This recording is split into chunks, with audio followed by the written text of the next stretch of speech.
Hello and welcome to another episode of the 3 on 3 Hoops Pod, the voice of 3 on 3 basketball and part of the 3 on 3 Hoops Nation, where our goal is to grow a community around the power of 3 on 3 basketball. I'm Kevin Roberts, and I'm joined as always by someone who is we'll say a top seed in the tournament of life. Coach Jay. What's going on, Coach?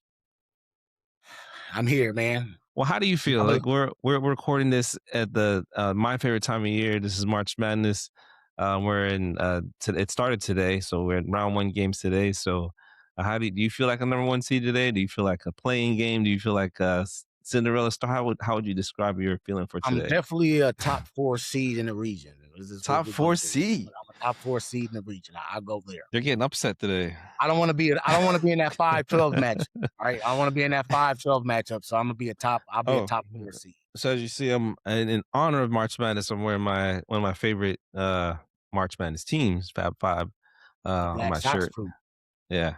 So, do you have any favorite college basketball memories? I know we I probably should have warned you before we got on, but I don't know. Is there anything that stick out in your mind as far as like, because I'm a huge I used to Yeah. actually watch college basketball more than NBA, and I have a Yeah. few in mind. But like, do you have any college basketball memories that stand out? Your favorite So moment, team, yeah, anything I college have basketball?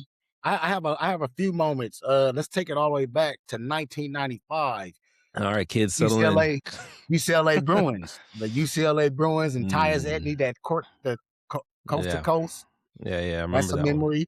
I also have shout out to GCU coach Bryce Drew out here when they beat Ole Miss with that buzzer beater. He played for Valparaiso. Yep. That's another one that I'll always remember. Carmelo Anthony and Hakeem Ward in that Syracuse, that 2003. That was a great team. And then the one that stings the most, but I'll never forget it. '07 or '09, I can't remember when it was, but when the year may be off too, but Oh, Villanova, they beat North Carolina. I knew you were gonna say that. Yeah, that's actually one Man, of my favorite ones. that's one of the most distraught memories I can ever go for, man. That um, it was actually on today. They replayed it. They they did, replayed it. yeah. So I of course Fab Five, their run is always memorable. I'm Yeah, gonna date myself a little bit. My very first basketball game that I've ever watched was the men's NCAA championship game between it was I think 1989 Michigan and Seton Hall, I think. And this was right. Ramil Robinson at the line, hitting those two clutch free throws to win it for Michigan. This was the Glenn Rice Michigan team. Yeah, So yeah, so I remember. I mean, I'm not a Michigan fan. It just that was just the first game I watched from start to finish, and I was so happy because my dad let me watch it. It was on and of Monday course they night. had a team full of brothers, Uh, man. You can go ahead and I know. say it. You know what I'm saying? We were well, fully represented. I don't remember. I don't remember that team. I know there was Ramil Robinson. I think Rod Higgins was another player on that Oh, well, I team. was talking about Michigan. Glenn I was Rice. talking Oh, I about mean, yeah. If you're talking about, I'm talking about when I was a kid. This was 1989. I'm 12 years old. My dad let me stay up and watch Michigan and Seton Hall play on a Monday night, on a school night yeah, all things. So, but yeah, the Michigan Fab Five team they're one of my favorites. yeah, But anyway, yeah. We can even just go trip. back to that UNLV. Those were saying with Jerry So, Tarkanian, the so Long one of Beach State my University legend. So one of my favorite, one of my favorite college basketball or most memorable college, and it's nothing memorable happened in the game. It was actually a very disappointing game, but I remember the hype leading up to it was UNLV when they visited Arkansas, and I Yeah, remember there's so much hype for that game because Arkansas had a very exciting team with Todd Day, Lee Mayberry, Oliver Miller, and then here you got UNLV coming in. They're just blowing everybody out. And Nolan Richardson Ogden was and crew, Plastic yep, Man. yep. Stacey Augmon, Larry Johnson, Anderson Hunt. So they went into Arkansas and just blew the doors off of them. And everybody thought that was going to be such a great game. And it just showed you how great UNLV. I think that's the year they may have lost. I think that was year two of UNLV when they lost to Duke Yeah, that year. So anyway, just trip down memory lane. It's college basketball, my favorite time of year. yeah, same. Um, It's the only Yeah, so time you can watch basketball from 11 a.m. to 11 p.m., baby. Let's do it. well, I Or mean, on they the West have the Coast, it's 9 yeah. a.m. to 9 p.m. But it is what it is. Yeah. So this is actually a special episode for Coach Jay and I. This is actually episode 50, which is kind of crazy when you say it out loud. We've had 50 episodes just talking 3-on-3 basketball. I know, I don't think when we started this, we had some big master plan on what this was going to turn into. We just knew we were going to talk some basketball, player development, and just have conversations about, you know, that stuff. But now 50 episodes in, we've talked to coaches, we've talked to players. Well, now we've talked to our first player in our Yeah. last episode, Mitchell Hine, who's a Team USA basketball player. So that was really Shout out Big really Cindy. fun. Shout out Big Cindy. Love that interview. I guess when you guys see this, it'll be out for a week. But so yeah, that was a really fun interview, and hopefully we get some more players on, and we look forward to talking to more players because that was fun. I want to, we do try to develop coaches, a lot of new coaches, middle school coaches, high school coaches, but it's just fun to get a player's perspective on the game of 3-on-3 and 3x3 specifically when we talk to Mitchell. But just showing how 3-on-3 basketball can help develop your players and how it fits into the 5-on-5 format. What's Coach and I always try to hone into you guys. So today we just want to kind of take a step back and really talk through what's become, I guess, clear to us or stuff that we've learned through 50 episodes. Like I said, we have plenty of people come on and kind of validate what we've been talked about through these episodes and Yep. player development, for instance. I think player development's a good place to start. And if you had to like take everything that we've talked about over these 50 episodes and really, I guess, really simplify it, like what I mean, I guess now we always come into the point, come into this knowing that 3-on-3 would help player develop it. But um what actually helps players get better, I guess, just to really simplify I mean, reps, everything. man. Reps. Yeah. That's what I always say, reps, right? Like you're not gonna get good at shooting a basketball by reading a book, how to read a basketball, right? You have to actually go out there and practice it. And just getting the reps, you built the confidence, right? And then once you build the confidence, you can pretty much do whatever it is you set your mind out to. Hmm. And then just the small sided format of the 3-on-3 is just an easier way for kids to get game like reps, right? Because that's important too, not just reps, right? You want to get reps, but you want to mix in a fair amount of game like reps where the intensity matches the game, right? Where the situation matches something that you will see in the game. So just getting those reps, preferably in a small sided setting, that's what this is all about, man. That's why we preach 3-on-3 so heavily. Yeah, and I like what you said. It's not just the reps, but they're game reps. You're actually, there's pressure. That's pressure that you can't really simulate all the time in a 5-on-5 game because there's unless, I mean, you can like set the time or set the time down the last 2 minutes or whatever and create situations. That's fine, but like 3-on-3, when you're playing 3-on-3, you can just do it naturally. Like, your own situations will come up. You don't have to kind of manufacture those. And Yeah, so, and I do think, and just the fact that you can do it quickly too. You can play a 3-on-3 game, the game of three. You know what I'm right. saying? And everybody will, and even then, everybody will touch the ball. If you try Everybody that, get what loose. if you do that in 5-on-5? There are going to be some players that didn't get a chance, or you know, if you try to shorten the constraints or whatever. So that's one thing that you know I think you hit the nail on the head. And everybody's talking about drills these days. Everybody has a trainer, especially these YouTube trainers that come out. And I don't know I don't know over there how it is for you over there, but I know over here it's the start of AAU season. So now you Yeah, got AU practice starting to kick out, yeah, yeah. kick up. So yeah, there's nothing really beats game reps. I don't know if you saw. I just recently saw a post by Stephon Marbury, and he said that he wished more kids play outside. And I think so just to get that little toughness back in the game It was because always the game being played when I was growing up, and yeah, even if it wasn't at the park, we would roll those big basketball hoops out to the middle of the street.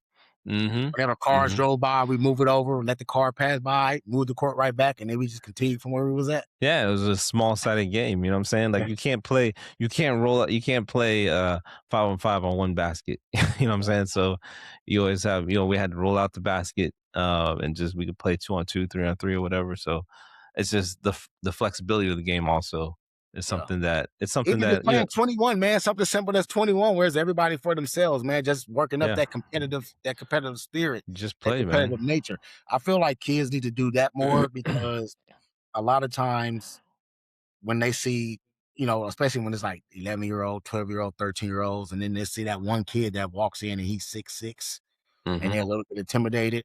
That's because you haven't gotten any reps against anybody that size or that age. You know what I'm saying? So just getting those reps, you're gonna play against different kids that have different skill sets, that have different body types, that have different motors, right? And then just being able to cycle through and play against all those different type of players. By the time you get on a actual basketball court playing the 5-on-5 full court game, you've Yeah. seen different styles of play, and nothing really kind of catches you off guard. Yeah, and also, I just thought about this while you were talking. Like, also, you're getting those mental reps that you need also because I'm basketball is big on such mental reps, a man. mental game, and that's something that's underrated. And you can't really, I guess you can, manufacture situations, but it's hard to coach something like that in a natural way. And I think that in small sided games, like even 21, like there's gonna be days you're gonna be off and you can't hit a shot, Yeah, or it'll be that time. I don't know how you play 21. There's so many different rules now here, but yeah. but when I used to play, if you have to make, we shoot 3 free throws or 3 shots from the top of the key, And you and take it back. yeah, you take it back. But there's always that time when you get to 20 and you have like You miss, two shots left. If you miss, you go back to 17 or something, like whatever the you go rule back is. to But 15 on your butt. so we go back to 17. But like there's some that like let you keep shooting. So I'm like, what is what I'm saying? So but it's that mental, it's the pressure that you put on yourself. It's getting through that pressure, it's getting through that frustration of missing a shot, missing shot for shot, turnovers, having your, if you're playing teams, having your teammates, kind of raise their hands up at you and kind of lose faith because you keep shooting too much, or so just dealing with all that stuff, that's all part of the game. I'm saying that you don't really get a lot just playing, you know, AAU basketball. So Right. where you're just playing game after game after game and don't really, you're just basically trying to, Get play for 15 shots highlights. in one weekend and you play 5 games.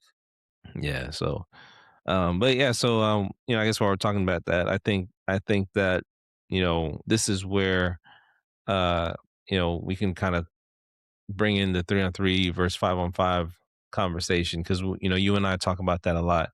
How we can relate it to 5 on 5. Um, but I guess what what do you feel like 3 on 3 teaches players faster? Um, and then on the flip side, does 5 on 5 still give you that 3 on 3 doesn't? And I think especially because I know you have your club program, you can probably answer that part because there's some stuff that 3 on 3 can't really do.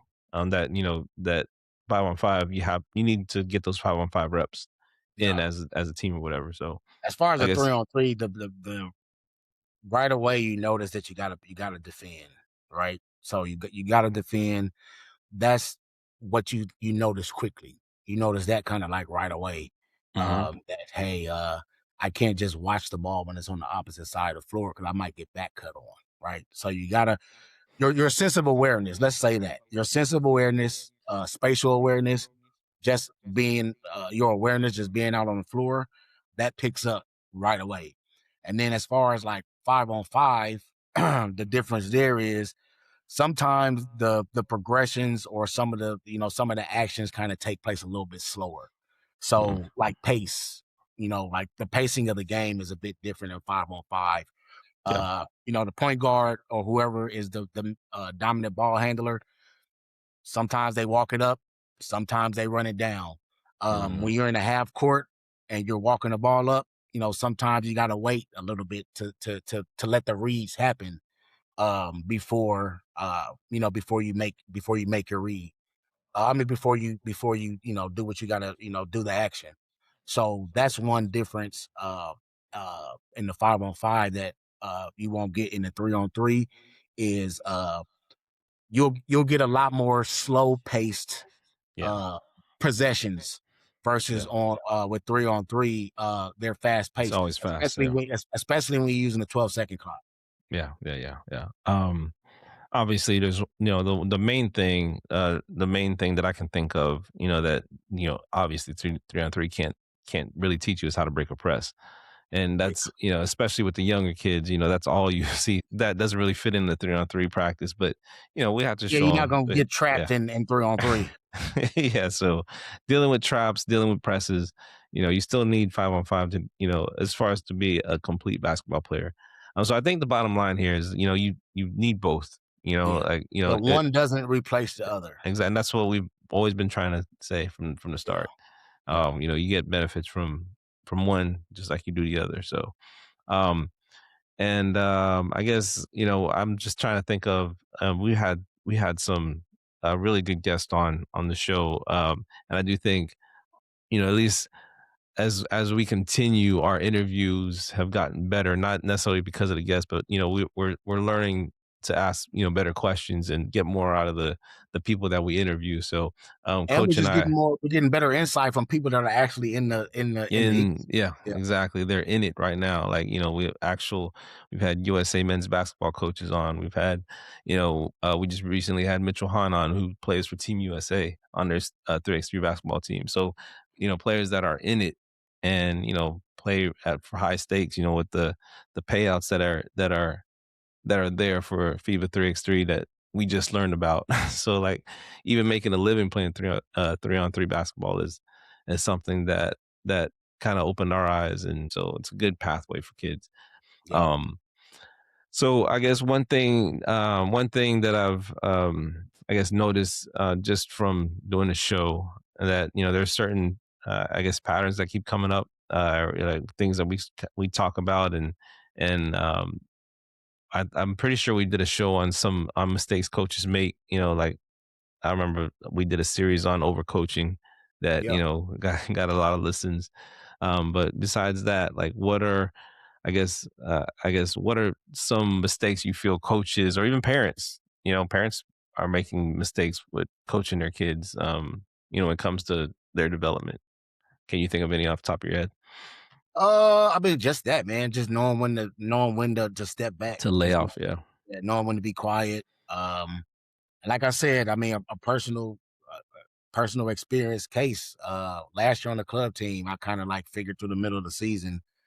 I think I might be trying to. I think I might be saying a little bit too much, and that might be confusing the kids. Mm, So that's why I came up with the freedom within structure model.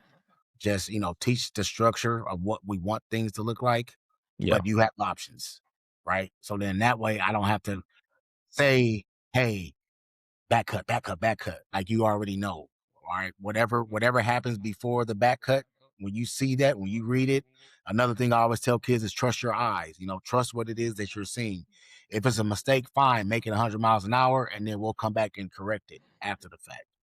But just learning to give the kids more freedom within the structure. Is one thing that I would suggest to coaches out there. Whatever your structure is, don't you don't have to really give too many plays, right? Of course, you have a sideline and a baseline, play or two. But as far as like on the offense, just give them sets. Give them sets and rules. Ball goes opposite. The guys on the opposite side switch sides. Yeah.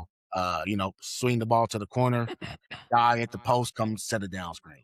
That kind of stuff like that. So I feel like when you put those type of parameters in place, then the kids start to learn on their own, and then you have to do less instruction during the game. Most of your coaching just comes during the timeouts and in practice. So, I don't really don't. I probably should look at the stats more, but I'm looking at the stats on our podcast page. This is the one, our audio podcast page, and the most listened to podcast shows that we have are the most listened to is our the one that we did over. Are you coaching too much? And Yeah, that's the series that we did on that. We did another show that was stop overcoaching. Why great coaches observe more. And so those were two great episodes. You guys should definitely check out. We continue this discussion about overcoaching, and we kind of dive deep into because we didn't have to have a part two on that series, so we had a part one and part two of Yeah, overcoaching. So that really went well. And then we did have Coach Marcus Ludwig on, and we talked about what young coaches get wrong, and what yeah, and I think the title of that was what experience teaches you as a young coach. So, yeah, he was a middle school coach and high school coach, and went back to, or sorry, assistant coach and to a varsity coach, head coach, and went back to an assistant coach. And so, it was good to get his perspective on going back and forth between those two roles. So, yeah, yeah, overcoaching is definitely a topic that we discussed. And I'm just thinking back on some of our other episodes that we had. We had the confidence series, yeah, coaching confidence, or can you coach confidence? We had mental toughness series with Coach Dave. Shout out to Coach Dave for that great interview we had. We had Coach Shawnee Harley on a two-parter, also on mental toughness. So you talk about mental toughness. That's something that definitely I don't think it's talked about enough. In coaching, and I know we and I just kind of talk we just talked about a game that we both watched in the NCAA tournament. We saw VCU beat North Carolina, and so I didn't caught the end of it where North Carolina missed the free throw at the end of the game, but you said that they lost a 19-point lead or something like that. And yeah, so yeah. that's part of the mental toughness that that that you Comes with got to get experience over. too. Like you can't get mentally tough if you don't go through anything. Exactly. So, and that's where the reps come in, and developing those reps, that all counts towards mental toughness. So, one of the things that I do, especially when I'm teaching young kid how to shoot, we go through form shooting, and so I have them stand in front of the basket. And, you just focus on your form, Yeah, and every coach does it differently. The way I did it is I don't count it going in unless it does not touch the rim. So perfect that's swish. yeah, so everything is all net. And so I always do, like, we start out with the young kids, make three in a row, nothing but net. If it touches the rim, start to count over. Mhm. And it amazes me sometimes, like, they don't realize, like, they're focusing so much on not hitting the rim, like, they start getting frustrated. They'll hit two in a row, and then they miss that third. And even if you do, like, make three in a row, there's something about that pressure on that third one that always gets you. Yeah, yep, So but before you know it, you've shot 100 shots and didn't even realize it because you're focused on something else. right. So that's a little mental trick I like to play with the kids. But um, so yeah, I mentioned some of the other USA basketball. We had USA basketball legend Don Showalter on. So that Yep. was also a good interview. You guys should check out. We talked about the future of player development with 3x3, or three on three basketball. So that was also another great interview. And then we had Coach Kendrick Wilson on also, and how 3-on-3 builds smarter players from a college, and he's a former college coach. So that was our I think our was our first college coach that we had on, I Yeah, I believe. think it was. Yeah, Yeah, it yeah, yeah. was. And so yeah, so just going back, man, it's been 50 episodes, and they've been fun, and I can't, like I said, we didn't really know where this was gonna go, and then in the middle there somewhere we uh we We came up developed. with a plan, man. We executed. Now here we Yeah, are. we developed the 3-on-3 Hoops Nation, which how many members we got now? Man, we still got the same, man. We got Well, 421, man. So yeah, when you watch that it's gonna show.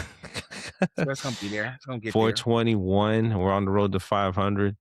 Yeah. Yeah, so make sure you guys go over to 3on3hoopsnation.com and subscribe to the newsletter. Coach Jay does a great job on that. Filled with great resources. All right. Yep. If I have to say so myself, you know what I'm saying? Shameless plug. Shameless plug for the newsletter. So yeah, so when you talk about players, let's talk about players real quick. Like, when you look at players who really get it, and you can tell early on, no matter what level you're on, like what stands out to you in a player who actually, like, you see him playing on the side or whatever, like, oh yeah, he's my guy, he gets it. Like, what do you see exactly? Uh, And we talked about man, this. I can kind of just tell, man, like, how they practice, right? Are they talking? Mhm. Not even just like talking like during like scrimmages and games. Like, are you trying to get guys in the line, the layup lines? Are you trying to get guys to understand the sets, the system? That, guys that I'm always impressed by guys that ask to stay after practice to do stuff, right? Yeah, Those are I guys that love that. Yeah, yeah, yeah. those are guys that want to put in the extra work. The guys that come 15, 20 minutes before, Mhm. those guys, I'm kind of partial to those guys. I have pre-practice workouts, up the what for guys that want to come in and get Yeah. some shooting done, work on some layups or some dribbling beforehand. But people that eat and sleep the game, man, I feel like that's one thing that the new generation doesn't do. This is the highlight generation now. So, Oh, yeah, yeah. you watch a couple of highlights on YouTube Shorts or TikTok or something like that, you think you're informed. Not only that, everybody wants Little everything do they know fast. we watched whole games Yep. from the first quarter to the fourth quarter for the vast majority of our lives. So people, when I find kids like that, and I've come in contact with kids like that, people that know who Jason Kidd is, or people that know who Gary Payton is. Like My when I run into kids like that, I'm like, tell me more. Yeah, my so you'll never guess my this 4th grader I have in my homeschool program right now. You wanna guess who his favorite players are? He has 2. But right now, Yeah, yeah, he's in 4th grade. He's in well, 4th Steph grade. Curry has to be one of them. Nope. You'll never guess, Magic but Johnson, close. Isaiah Thomas. Close. He's a Laker fan. So, his favorite player is Kobe Yeah, and Kareem Abdul-Jabbar. damn. So that is a yeah. So that is, His dad or grandpa gotta be very involved with him to say it's Kareem his dad, it's his Abdul-Jabbar. dad. I thought I that was didn't even see awesome. Kareem Abdul-Jabbar play. He stopped in like 88, 89 type thing. Yeah, yeah, yeah. So I thought, yeah, his dad's race, so he gets it. And like, we and the reason I brought this up is because I was looking at our stats. Our second most watched episode is what do coaches actually look for in tryouts? And remember, we Yeah, did that show. We talked about body language. We talked about a lot of non-basketball stuff that that coaches look for. So that's another one you guys should definitely listen to. You should listen to all of them, but I'll just kind of pointed out the top episodes on our according to our podcast stats. That was one of our better shows, yeah. and we talked about body language. Players helping their teammates off the floor. Clapping up teammates after if a teammate is struggling and get or down on themselves. Just getting clapping their hands and keeping the bench active and just keeping the practice going. It has to be more than just a coach, the players. So I really appreciate players like that keeps the energy up in practice. So yeah, that was good. That was another good episode that we did. And you know I don't know, do you have a favorite episode or favorite interview that we did? I know the ones recently, I I think mean, that they just all getting better I and like them better. all, man. I Yeah. like all of them, man. Yeah. I like them all. That we, like I said, the insight that we get from, from insiders inside of the game, Mhm. and then, even the ones with just us, man. I feel like, these every episode that we've done, somebody can get some type of a nugget out of them. So, um, yeah, I don't really have a favorite, man. I'm here. I'm here every week, ready to go. Yeah, yeah, yeah. Well, I like my love for 3x3 basketball. I've really enjoyed the last few episodes that we've had Yeah, for sure. with the USA basketball coaches that we've had on. Coach Roz, awesome. Mitchell Hahn, as a player perspective, awesome. Even we have Martin Diane who does Rise 3x3 out in the UK. Our first international show. So that was also a really good one. So make sure you guys go back and check all those out.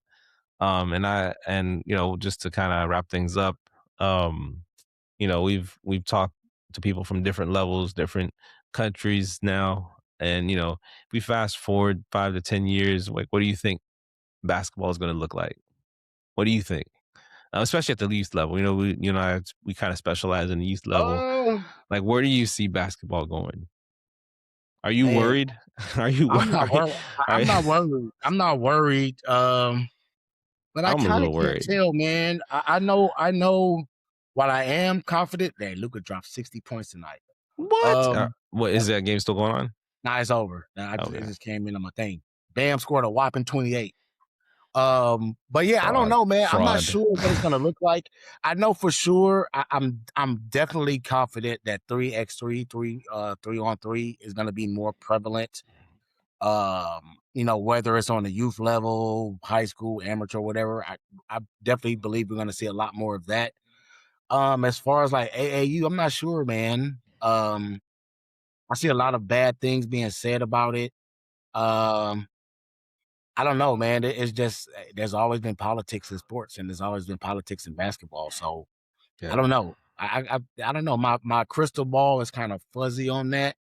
But I definitely I'm very confident that 3x3 is going to be more mainstream, if I should say that, in America.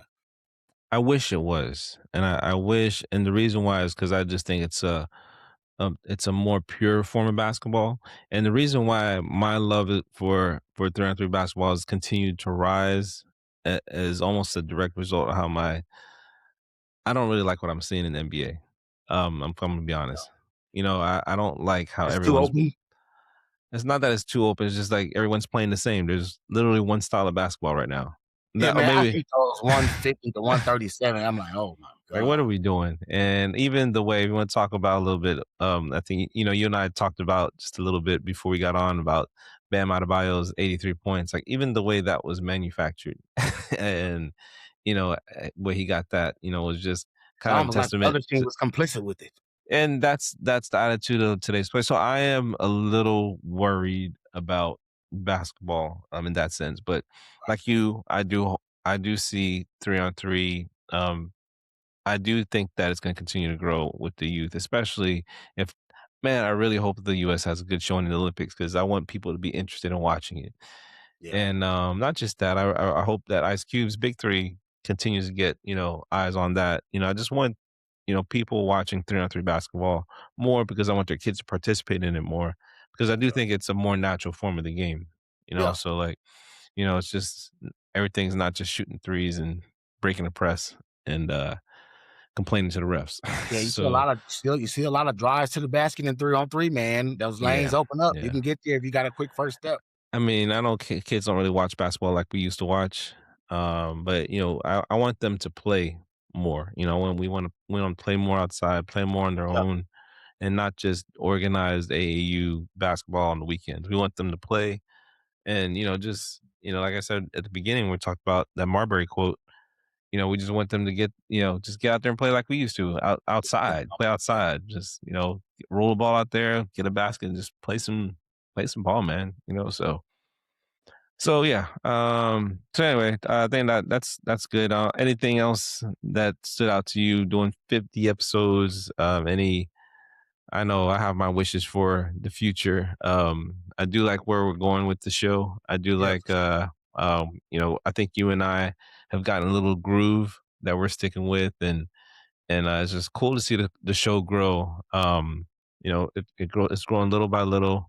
We do know we have listeners out there in different countries, which is super cool. Yeah, Like I got people listening in Asia and Singapore, Europe, different places in Europe. So uh, that's super cool just to see Australia. You have somebody listening in Australia. It's awesome. So yeah. um, Philippines, my people, half Filipino. But yeah, it's just super cool to kind of reach people that we've been reaching to. We have a small but growing audience, and I really appreciate all you guys listening and always tuning into us. So and putting up with Coach Jay's hot takes from time to time. Hey, man, that's a lot more where that came from. I keep a lot to myself, man. But yeah, Coach, anything that stood out to you that I don't know from the 50 shows that we've done, anything that really I mean, just the that stuck with willingness of you? the guests to hop on, man. That shows that what we're doing, there's some positivity behind it. That there's something there, and that there's a niche, man. There's a need for podcasts like this. Because like I said, there's people out there that are one interested, and two that are looking for resources that can help them in Mhm. what it is that they're doing. So that's the thing that stood out to me is just we are fulfilling a need Mhm. um, out there. Yeah, and I think this is all. I mean, I think we've gone from trying to grow a podcast and now trying to grow a community, with 300 Hoops Nation, and that to me that's cool. It's like Yeah. we really kind of morphed into just growing a community. We got followers, we got people who listen to us loyally. We got a smaller group. Even though I think that group's going to grow, we have a small group following us on YouTube. So we got it. People to subscribe to our YouTube page. We almost at Um, 100. We almost yeah. there. We almost there. We're gonna So get there. I know for our show, a lot of people, more people will listen on the audio, but so we appreciate all you guys. So yeah, so it's just cool to have people who follow and listen to us. Yeah, go Just subscribe to the YouTube channel while you're at it. When you're at home, you can yeah, sit that's what. down and have Yeah, have our faces on the screen, man. You can even have it in the background where you do maybe that's your why they don't breakdown. watch. Maybe that's maybe that's why they don't watch. We gotta get haircuts or I something. I don't definitely, I'm about to go in there right now. So yeah, we're gonna continue to grow the Thread Hoops Nation. If this show has helped you in any way, please share with another coach, a parent, or a player. And let's continue to grow a 303 Hoops Nation. Go to 303hoopsnation.com. Also, um, I was gonna say, so we are on Apple, Spotify, whatever podcast, audio podcast uh, platform that you're on. So make sure you go there. Also, I know some people watch us on the web also, so they go to bestprot.com to watch us. So yeah, so we're all over the place. So go to follow us on Instagram at 3 on 3 hoops at 3 on 3 hoops pod, and like Coach said, subscribe to our YouTube channel at 3 on 3 hoops pod. So Got that's it? it, Coach. You got anything else you want to say before we get out of here? Oh man, that's it, man. 3on3hoopsnation.com. Join the nation. All right, all right. Peace. See you when we see you.